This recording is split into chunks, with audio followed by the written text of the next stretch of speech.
A Green Green Garden by Mercer Mayer, Bisaya version.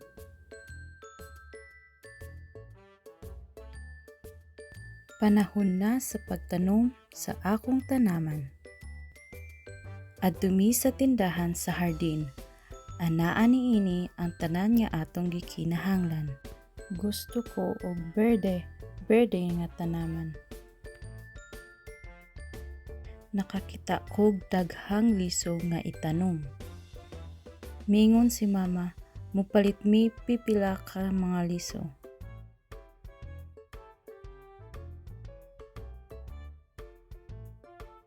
Mingon si papa, mupalit sa mi pipila ka gagmay nga tanom.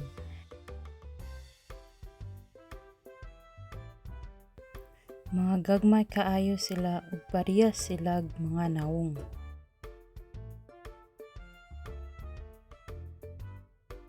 Nag-abang si Papa og daraw gikan ni Mr. Pinky.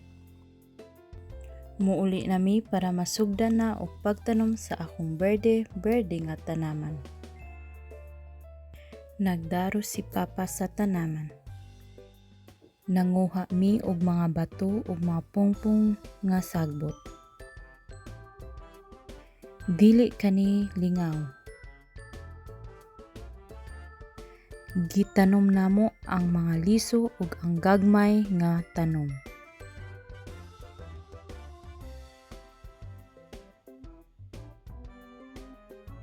Gikapoy ko, nagkinahanglan ko og bugnaw nga tubig.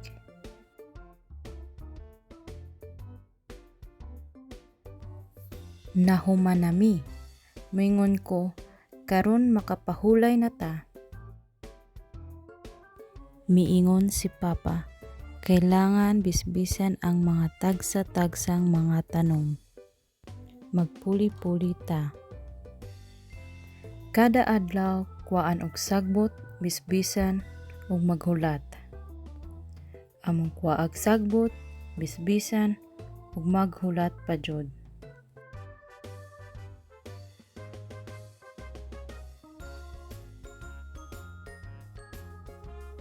Naghulat kami pag-ayo. Nagkuha og mga hulagway si Papa. Sa eskwelahan, mas daghan kog nakat-unan mahitungod sa pagpananom.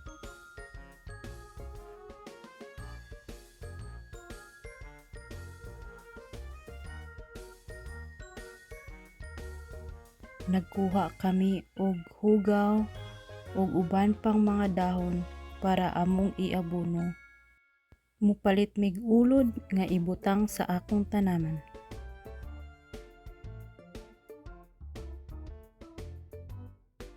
Mipalit mi og maayong insekto para kanon ang mga daotang insekto. Umari ang usa ug mukaon sa akong tanaman. Gusto ni Blue nga panalipdan kini.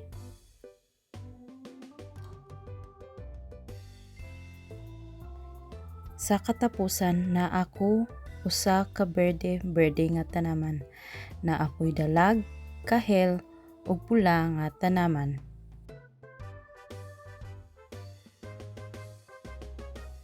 Nindot ang among panihapon, tanan gikan sa akong berde nga tanaman.